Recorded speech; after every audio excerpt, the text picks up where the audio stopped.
some 19th century stuffed toys. Hi everyone, I'm Caitlin and I teach old-fashioned sewing skills and we make reproduction clothing on this channel.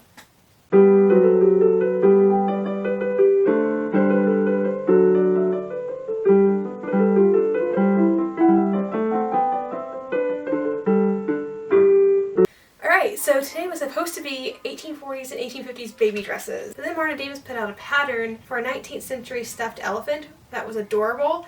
And I kept looking at stuffed animals from 19th century. And I was like, you know what? Let's start off the year, instead of clothing, let's start off with some cute little stuffed toys because that's just going to be adorable. Also, it's been really stormy and really cold. We don't have heat in the house right now. I already have my bedroom like warm for the night and all that sort of thing. So keeping into one area of the house when it's already warm with a little space heater, it's a lot easier than going back and forth from end to end of the house.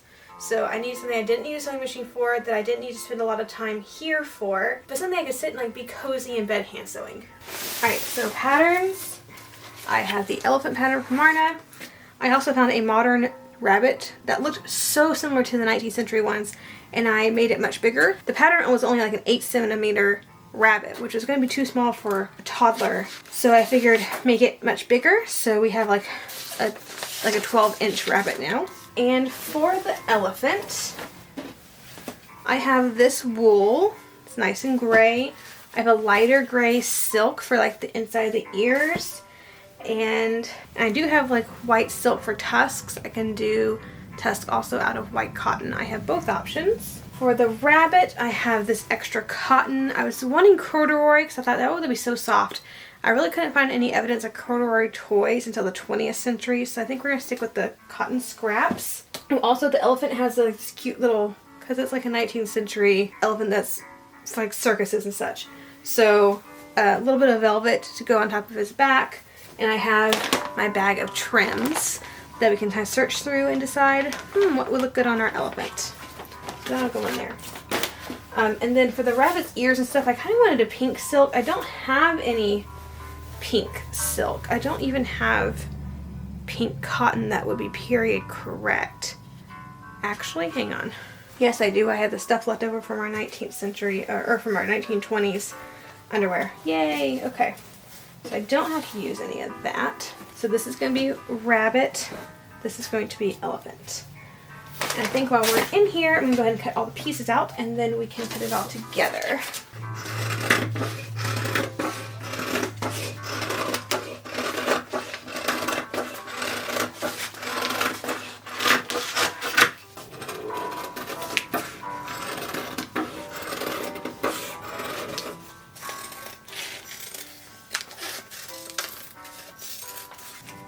I have like 8 yards of this to do something with, but it's not scheduled to be anything quite yet.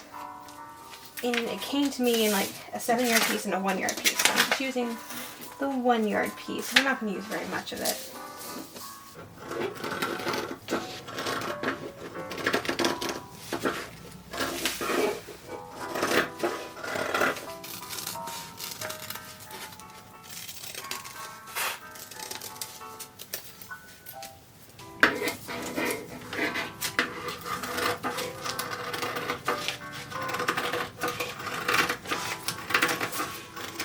Alright, let's get started. We're going to start with a rabbit, and apparently Lady wants to be in the video today.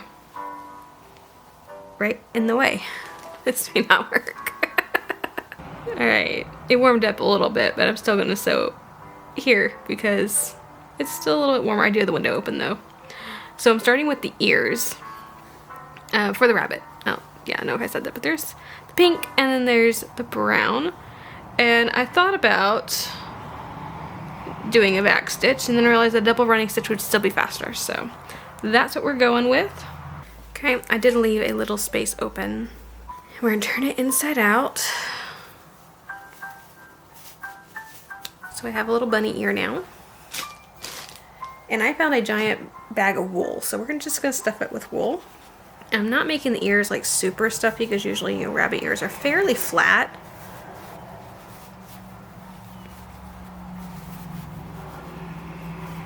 I have the other ear in my hand so I can make sure they're fairly even before I close this up. That's, I think, about right. And I could make this invisible, but I think I'm just going to do a whip stitch, which is not going to be invisible. I probably should have used a gray thread, because the gray would have blended with the pink and the lighter brown better than this darker brown. But it's not super noticeable once it's pulled tight.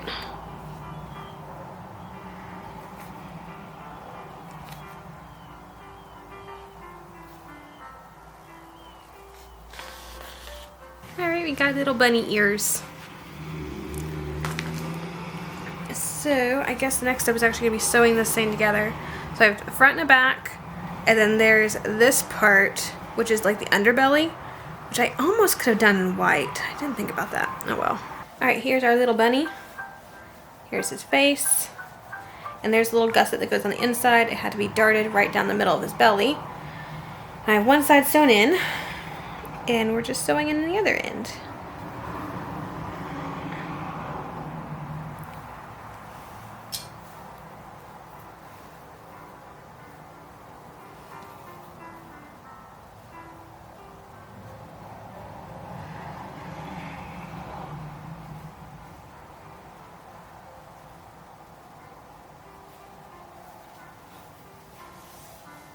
Alright, little pieces sewn in entirely, so there's the inside of it and the outside.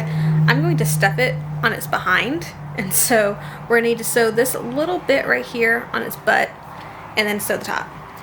So I still have my needle in here because I ended up at the top anyway, so I'm just going to fold this in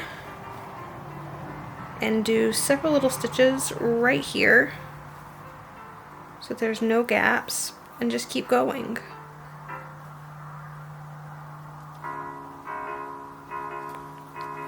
And I'm going to do a little bit of research just because the pattern calls for little button eyes, like little glass button eyes. I don't have any. I thought I had shoe buttons I could use for eyes. Turns out the shoe buttons I have are white, so they're not exactly the best for eyes. So I am going to just pause after I get this seam done and research that for a little bit before we stuff this one. Alright, let's put eyes on the little guy. So I got an eye on one side. Again, we're just using stash stuff as I lose the bead. Yeah, it's just little black glass bead. And that way the eyes are very well anchored in. So, okay. Looks like that we're having a network issue right now. So I can't actually do a ton of research. But I got to 2 before the internet kicked me off. And one was a 68 and one was 58, and they both very clearly said glass beads for eyes. So I was like, oh good, because that's what I have. So that worked out perfectly. So at least I can get these to the 1850s. I think I can get them earlier. It's just going to be a matter of the internet popping back on so I can actually research it. But it does look like buttons are like a very late 60s, 70s, and 80s thing. I think it's time to start stuffing him. But yeah, I'm just using non-carded but washed wool that I have no idea where I got this. I mean, I've had it for years. And he's supposed to actually sit up, so I'm going to make sure he's stuffed really well. But you don't want to see any really lumps either, so it should be fun.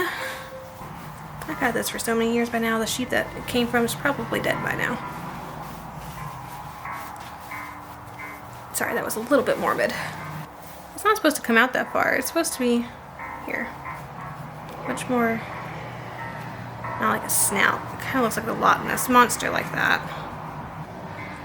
And I'll round that out a little bit. Kind of round that out a little bit more, but that looks much better. I think I'm going to paint his nose. That just looks so weird. Like, look how much that poofs out like that. And yeah, I did make him, bigger, but I made him bigger altogether, so it should have been, like, proportionally set out. Okay, I actually read the pattern. I don't read patterns very well. But, in, like, step number 1, it says cut them out. There is no seam allowance added. That's why it looks funky. Because I didn't add seam allowance, so that's why the neck doesn't look long here. Because this is exactly the size that it should be. But because I didn't add seam allowance, okay, that's entirely my fault then. He's just gonna be a funky looking rabbit. It's okay.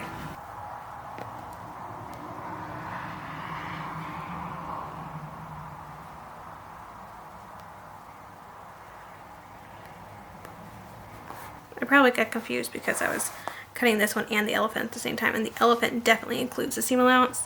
So I probably just forgot that they were from different pattern makers, and I should have read both patterns pretty thoroughly. Alright, let's go ahead and do the tail.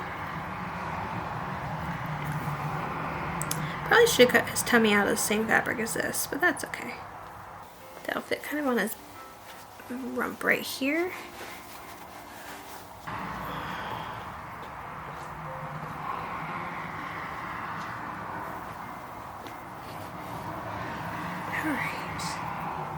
Alright, I think I made it a little bit better. He has a seam around his neck now, but his neck's quite not so long anymore, so it looks a little bit more like a rabbit. Right now what I'm doing is I wanted the eyes to be sunken in a little bit. I wanted to sew them earlier without the stuffing because that was going to be easier to get my needle in there. But now, just trying to get them to sink in just a little bit so they look like eye sockets. These are some long ears, and I even shortened them. And they're even shorter because I didn't add seam allowance. They're a little bit narrower too, but those are some long ears.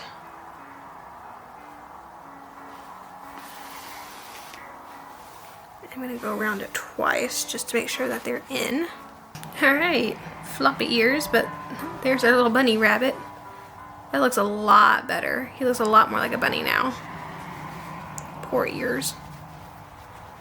It's okay. They're just going to end up being, you know, a teething toy for a baby anyway, so it's fine. Yep, okay. Little cottontail. Let's start on this elephant. Alright, we're going to sew the little elephant buddy together. Alright, so I'm going to sew the little elephant together. So, first step is only to sew from like the bottom of his rear end across the back, except for leaving, you know, an opening to stuff him. Leaving all this undone. Leaving his head undone because there's a gusset for his head. And then sewing his trunk up. So that's what we're going to do now. I've decided not to paint the bunny's nose, just because talking about how the ears are going to be a teething toy reminded me that a kid's going to be chewing on this, and I don't know if acrylic paints are toxic or not, but I think I'd just rather not make a toy that I know my kid's going to be chewing on and putting paint on it. Like, and they're going to put things in their mouth that you don't want them to put in their mouths. That's just kind of how it goes, but you know, trying to minimize it isn't a problem, so I think it looks fine the way it is. I don't think I have any black fabric. I think I might have a black silk cotton blend, which would give it a little bit of shininess for his nose. I guess that would work. I just don't know if that's accurate or if I should just leave it. I think right now I'm not going to worry about it. I'm going to finish the elephant first. The internet is still out. It's been a couple hours now, so at this point I can't research anymore. I am going to go ahead and do the beads for the elephant's eyes as well. I have not seen any elephant stuffed toys mentioned any earlier than the 1880s, so this may just end up being an 1880s toy. Whereas the rabbit, I believe, is more versatile because I'm seeing, again, I at least saw rabbit mentioned in the 68 one book, and I can't wait to get that quote back up and running because that was a really neat little quote. I'll talk a little bit more about it later, I think. Whenever I get it out, I'll read the quote. But it always goes to show for you that when researching something, you find the answers you're looking for in the most unexpected places. Thinking about toys, like where would you think that I'd find answers about how to make toys? Well, things like the Girl's Own book or the Boy's Own book, the American Girl's book, those like the toy and game making books for kids that told kids how to make toys, that taught kids games. You know, ladies magazines that have directions for making crafts, stories where it talks about you know, kids making their own toys or parents making the toys for their kids. Those type of things. Nope, this is literally a religious book that is teaching kids differences between God's creation and their toys And that is how I found out that beads are good for eyes. So I'm not sewing together the bottom of each foot because the feet have their own little gusset on the bottom to make them stand upright. Okay, we're at a bit of an odd angle because the dog decided to lay down exactly in my filming space. But, so I have the bottom gusset sewn in. I have the head gusset pinned in. I haven't sewn it yet. But I decided I'd go ahead and finish out the feet real quick. And it's basically just a little circle.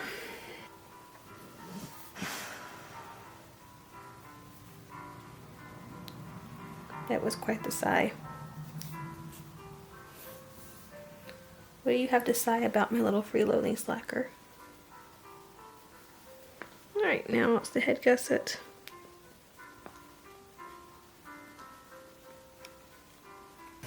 It's starting to look like a little elephant. Look how cute that is. Okay, so right now I'm stuffing legs, which has been the most interesting part. Getting it all the way down in there.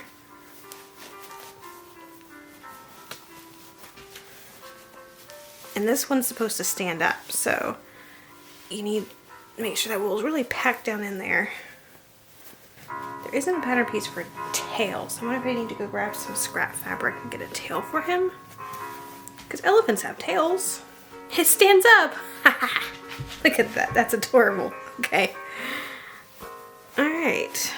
A little bit of creasing, but elephants are usually really wrinkly, so I think wrinkles are probably good in this instance.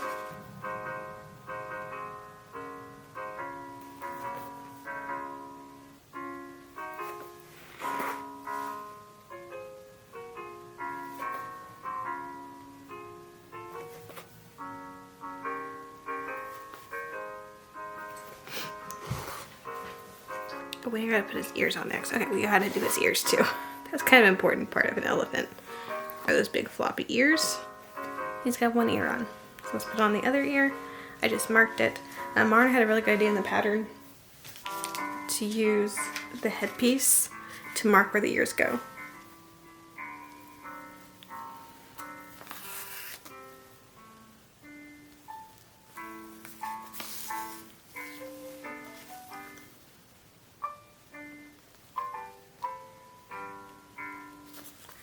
So I'm going to do basically the same thing, which is get a couple passes this way, do the other side, and then kind of come back and make them stuck in a little bit.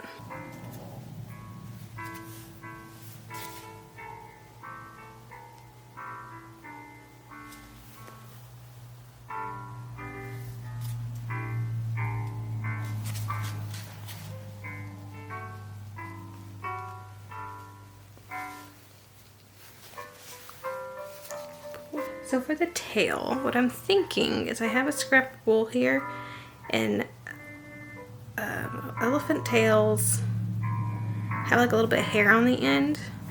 It's like mostly skin with a little bit of hair. So I'm going to take this wool, I'm going to fringe it on the bottom. That way it'll be the hair. So now I got that. I'm going to just kind of tightly roll.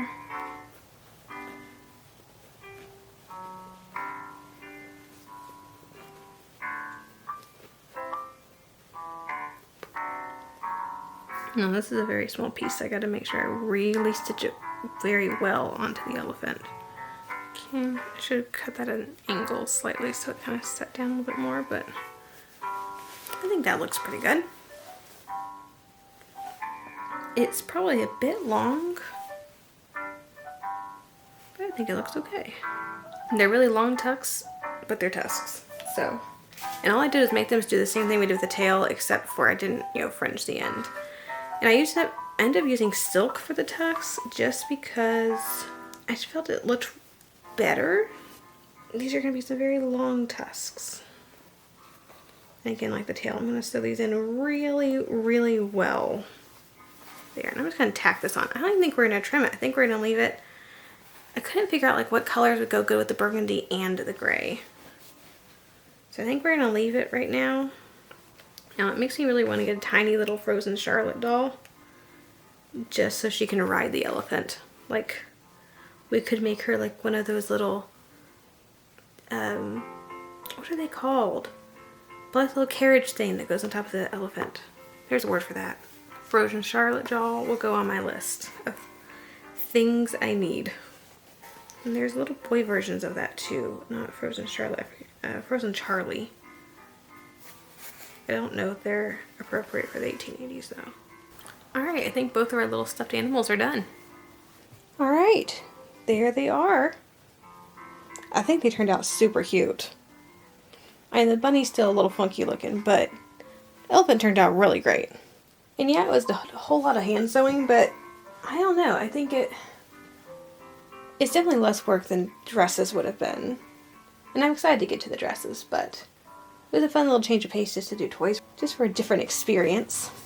And real quick, I did want to read y'all that quote. This is from The Child's True Christian Religion, and it's by Thomas Hitchcock. It's written in 1868. So I'm not going to read the entire paragraph because it's, over a page long because it's the 19th century. So I'm going to read it probably about halfway down the paragraph. So it says, "Real flowers are made up of beautiful, delicate little leaves and fibers, which, when they are seen through a magnifying glass, are still more beautiful and delicate, while artificial flowers are cut of paper or wax or silk, and when looked at carefully, even with the eye alone, show their clumsy shapes and ragged edges, and the places where the paint is put on, and where they are fastened together. Cut a real flower open, and you will find the little cells and ribs, tiny seeds in the seed vessel, golden drops of honey, and many other curious things, while the inside of an artificial flower there is nothing but cotton or something else of that sort. So, a toy rabbit or dog looks like a real one on the outside, but it is only fur stuffed with sawdust or wool. It cannot eat or drink, it has no bones or flesh, and its eyes are only glass beads. So, books written by men can only tell you what men know about anything, while the Word tells you what the Lord knows, and as men know but very little when compared with the Lord, they say equally little." Thank you so much for joining me today as we made our little 19th century stuffed animals. If you enjoyed the video, please like and subscribe to the channel. Click the little bell notification so you're notified anytime I upload a new video. And as always, have a fantastic week, and I'll see you back here in the next one.